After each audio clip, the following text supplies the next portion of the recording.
নমস্কার, কেমন আছো সবাই? আমি মৌলি আর আমার চ্যানেল মৌলিস প্যাশনে তোমাদের সকলকে আরও একবার ওয়েলকাম। আজকে নতুন একটা দিন, সাথে নতুন একটা ভিডিও। আজকে সারা দিন আমি কিভাবে কাটাই সেটাই তোমাদের সাথে শেয়ার করব।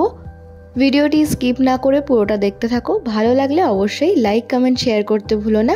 আর চ্যানেলটিকে কিন্তু সাবস্ক্রাইব করে দিও অন্যান্য আরও ভিডিও নোটিফিকেশনগুলো পাওয়ার জন্য। এখন বাজে সকাল 7:30 মতো। এই সময়ে আমি প্রত্যেক দিন ঘুম থেকে উঠি। যেদিন আমার টিউশন যাওয়া থাকে না সেদিনকে আমি এই টাইমে উঠি, কিংবা 8টা হয়ে যায়। আর যেদিন আমার টিউশন যাওয়া থাকে সেদিনকে ওই মোটামুটি 6টা 15-20 এরকম টাইমেই উঠি। আজকে যেহেতু আমার দিনটা ফাঁকা, তাই আজকে আমি 7:30টার সময় উঠেছি। সকালবেলা উঠে ব্রাশ করে ফ্রেশ হয়ে নিয়েছি। আমাদের জীবনের প্রত্যেকটা সময়ই কিন্তু আমাদের কাছে খুব মূল্যবান। যে সময়টা একবার চলে যায় সেটা কিন্তু আর দ্বিতীয়বার কোনোদিনও ফিরে আসে না। এই যেমন ধরো আজকের এই সময়টা, এই তারিখটা আর কিন্তু ভবিষ্যতে কোনোদিনও ফিরে আসবে না। তাই আমরা জীবনের যেটুকু সময়টা হাতে পাই সেইটুকু সময় আমাদের আনন্দ করে কাটানো উচিত। জানি অনেকের অনেক দুশ্চিন্তা, চাপ সব কিছু রয়েছে, তবুও সেগুলোকে পিছনে ফেলে জীবনটাকে উপভোগ করা উচিত। এই যে বারান্দায় দুটো পাখিকে দেখলে, রোজ দিন বারান্দাতে আসে। এদের কখনোই ভিডিও নেওয়া হয় না, আজকে একদম খুব সন্তর্পণে গিয়ে ভিডিওটা নিয়েছি। যাই হোক, সকালবেলা উঠে খেয়ে নিয়ে এই চিয়া সিড ভেজানো জল তোমরা 10 মিনিট কি আধ ঘন্টাও ভিজিয়ে রাখতে পারো। আমি ওভারনাইট ভিজিয়ে রাখি। সাথে খেয়ে নিই কিছুটা ছোলা আর ড্রাই ফ্রুটসের জায়গায় আমন্ড, আখরোট এইগুলো। এই সময়টা আমি কিছুক্ষণ ওপরে একাই থাকি, তো জানলার ধারে বসে চা, বিস্কিট এগুলো খাই। আমাদের প্রত্যেকের জীবনটাই একটা ছকে বাঁধা। প্রত্যেক দিন সেই রুটিন অনুযায়ী, ছক অনুযায়ী কাজ না করলে জীবনটা কেমন যেন গোলমেলে হয়ে যায়। তাই এই সকালবেলা জানলার ধারে বসে ভাবি যে আজকে সারাটা দিন কি করব আর কিভাবে কাটাবো। সকালবেলা একটা টু ডু লিস্ট বানিয়ে দিই যে সারা দিন কি করব। তারপরে চলে যাই এই ঘরটাকে একটু পরিষ্কার করতে। পরিষ্কার বলতে ওই বেডশিটটা তুলে ঝাড়ি আর ঘরটাকে একটু পরিষ্কার করে নিই। দেখবে যখনই চারিপাশটা পরিষ্কার থাকে আর গোছানো থাকে তখন সব কাজেই কিন্তু মন বসে। আমি বরাবরই ঘর গুছিয়ে রাখতে খুব পছন্দ করি। তবে হ্যাঁ, যেদিন আমার টিউশন মানে পড়াতে যাওয়া থাকে সেদিন আমার এগুলো আর হয় না। আজ একটু ফ্রি ছিলাম, তাই ভাবলাম আজকে ঘরটাকে একটু ক্লিন করে নিই। সামনেই আমার কলেজের এক্সাম রয়েছে, তাই সকালবেলা একদম যখন চারিদিকটা শান্ত থাকে তখন কিছুটা সময় পড়ে নিই। জানো তো, যখন স্কুলে পড়তাম তখন কত সময় রাত জেগে জেগে সারা দিন ধরে পড়তাম, মাধ্যমিক, উচ্চ মাধ্যমিকের সময়। কিন্তু এই সময়টা কলেজে যখন উঠে গেছি, কলেজ বলতে আমি এখন ডিএলএড করছি, তো এই সময় এসে না ওই একটানা পড়াটা আর হয় না। তাই যখন বসি তখনই একটু বেশি করে পড়ে নিই, তারপরে অন্যান্য কাজগুলো করি। সারা দিনে কি কাজ করব না করব সেটার একটা লিস্ট বানিয়ে নিলে সেগুলোকে সুন্দরভাবে রুটিন ওয়াইজ করতে কিন্তু খুব সুবিধা হয়। খুব বেশিক্ষণ পড়তে পারি না, ওই সকালের দিকে 2-3 ঘন্টা আর রাতে ওই 2-3 ঘন্টা। পড়া হয়ে গেলে ওই 11টা 11:15টার দিকে সকালের খাবারটাও খেয়ে নিই। আর আমি সকালবেলা প্রত্যেক দিনই একবার করে ছাদে যাই, কিন্তু এখন মানে এত পরিমাণে রোদ, সকাল 7টা থেকেই প্রচণ্ড পরিমাণে রোদ উঠে যায় এখন, যার জন্য আর যাওয়া হয় না। সকালের খাবার খেয়ে নিয়ে ওই 12টা 12:30টার দিকে আমি প্রত্যেক দিন স্নানটা সেরে নিই। স্নান সেরেই চলে যাই ছাদে ঠাকুরের জন্য ফুল আনতে। তো আজকে গিয়ে দেখি বেশ অনেকগুলোই ফুল ফুটেছে। যেহেতু বৃষ্টি হচ্ছে, বৃষ্টির জলে তো তোমরা সকলেই জানো খুব ভালো বৃদ্ধি হয় গাছের, সাথে অনেক ফুলও। এই লিলি ফুলগুলো কিন্তু বৃষ্টির জল পেয়েই ফুটেছে। তো ঠাকুরের জন্য ফুল নিয়ে নিয়েছি। এরপর নিচে এসে ঠাকুরের পুজো করি। মা অবশ্য সকালেই পুজোটা করে, আমার যেহেতু দীক্ষা নেওয়া আছে তাই স্নান করার পরে আমাকে বসতে হয়। আর তোমরা সকলেই আমার আগের ভিডিওগুলোতে দেখেছো, আমার উপরের যে ঘরটা সেখানে কর্নারে একটা বুদ্ধা আছে। বুদ্ধা আমার খুব প্রিয়। আমার ঘরে প্রায় 2 থেকে 3 রকমের বুদ্ধা রয়েছে। তো এই বুদ্ধাটা আমি নিজেই কিনেছিলাম, ঘরের একটা কর্নারে রেখেছি সাজিয়ে। ঘরটা যেহেতু বেশি বড় না, তাই একটা কোণায় ছোট্ট করে সাজিয়েছি।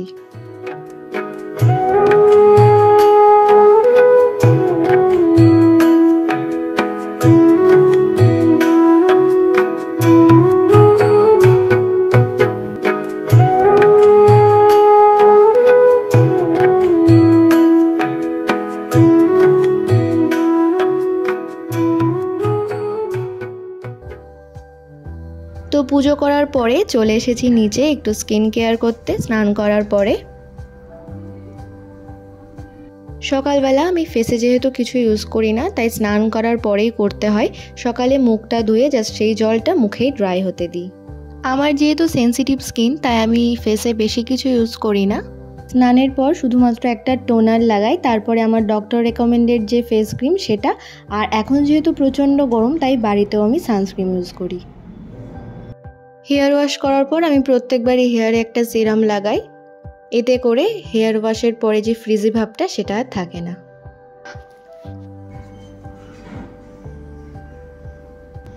ব্যাস আমার হেয়ার কেয়ার, স্কিন কেয়ার সব কিছু কমপ্লিট।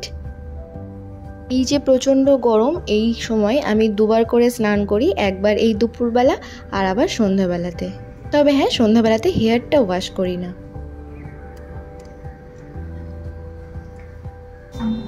তো স্নান, পুজো সব কিছু কমপ্লিট। এবার লাঞ্চ করব।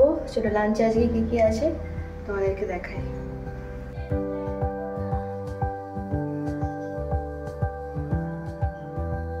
ওই যে কথায় আছে মাছে ভাতে বাঙালি, আজকে আমাদের বাড়িতেও তাই। আর এটা হলো মাছের মাথা দিয়ে কচুর শাক, খুবই ভালো লাগে। সাথে যদি এর মধ্যে একটু ওই কুচো চিংড়িগুলো দেওয়া হয়, ওটা আমার অল টাইম ফেভারিট। 2:30 দিকে লাঞ্চ সেরে নেওয়ার পর একটু ছোট্ট ন্যাপ দিয়ে নিয়েছিলাম। তারপর বিকেলবেলাতে গিয়েছিলাম একটা জায়গায়।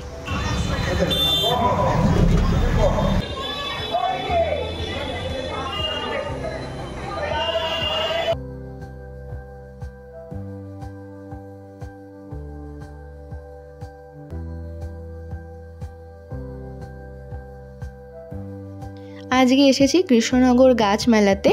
ফেসবুকে দেখছিলাম অনেক দিন ধরেই অনেকে যাচ্ছেন এখানে, তো আমারও মনে হলো যেহেতু আমি নিজে গাছপালা করি তাই একবার দেখেই আসি। আর জানো তো, এটা কৃষ্ণনগরে কিন্তু প্রথমবারের জন্যই হচ্ছে, জলঙ্গি বাঁচাও উদ্যোগে এই মেলাটা। আর কয়েকটাই মাত্র দোকান এসেছিল, যেহেতু সেভাবে প্রচার হয়নি। আশা করছি পরের বছর যখন হবে তখন আরও অনেক দোকান বসবে। এখানে গাছপালার সঙ্গে সঙ্গে গাছের অনেক সামগ্রী, যেরকম মাটির টব, সার, এগুলো কিন্তু পাওয়া যাচ্ছিল। আর এই যে পদ্মের গামলা নিয়েও কিন্তু এখানে হাজির। পুরো পদ্মের গামলাগুলোই সেলের জন্য ছিল। আমার বাড়িতে অনেকগুলোই পদ্মের গামলা রয়েছে, কিন্তু যারা কখনো দেখেনি এরকম গামলায় পদ্ম করা, সেই সব মানুষদের কিন্তু অনেক ভিড় দেখলাম। আর মেলার মধ্যে একটা ছোট্ট মাশরুমের দোকান দেখছিলাম। মাশরুম কিভাবে চাষ করে দেখিনি, তবে এখান থেকে বুঝতে পারলাম এরা কিন্তু প্যাকেটে করে সেলও করছিল মাশরুম।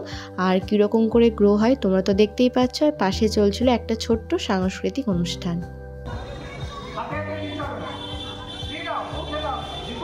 মেলাটা একদমই ছোট্ট, মোটামুটি 3টে থেকে 4টে দোকান এসেছিল। কিছুটা ইনডোর গাছের দোকান ছিল আর কয়েকটা ছিল আউটডোর গাছের। এখানে বড় বড় নার্সারি যেগুলো, সেই রকমই নার্সারি 2-3টে এসেছিল। মেলায় চারিদিকে কেবল গাছপ্রেমী মানুষদেরই ভিড়। আর আমি একদম 11th আওয়ারে গিয়েই পৌঁছেছিলাম। আগের দিনকে ওই যে মেলাতে গেছিলাম, তো সেখান থেকে এই টবগুলো কিনেছি, কোনো গাছ কিনিনি। 15-20 টাকা করে দাম নিয়েছিল তাই কিনেছি। আর এখানে একটা ওই স্প্যাগনাম মস, এইটাই ব্যাস আজকের বাজার। এই সময় ছাদে আসা মানে একটা সুন্দর হাওয়া থাকে। সারাদিন এত প্রচণ্ড গরম, তারপরে যখন এখানে আসি বেশ চারিদিকে গাছপালা, তার জন্য তো ঠান্ডা রয়েইছে। আর এদিকে ওয়েদার, তারপরে এই যে পাখি, কত পাখি আমাদের বাড়িতে। মানে গাছ তো এখানে রয়েছে বলে এই উপরে যে জায়গাটা, সেই জায়গাটাতে প্রচুর পাখি থাকে ওই সকালের দিক করে। আর এমনি বারান্দা তো আসেই, তোমাদেরকে দেখালাম সেটা। বাগানবিলাস গাছ, কিন্তু একদম পুরো সাদা কালারের পাতা, হেভি লাগছে দেখতে। গাছেরটা আপডেট দেব ছোট্ট নেক্সট ভিডিওতে। তো যাই হোক, আজকের ভিডিওটা এখানেই শেষ করলাম। ভালো লাগলে অবশ্যই লাইক, কমেন্ট, শেয়ার করতে ভুলো না। চ্যানেলটিকে সাবস্ক্রাইব করে দিও।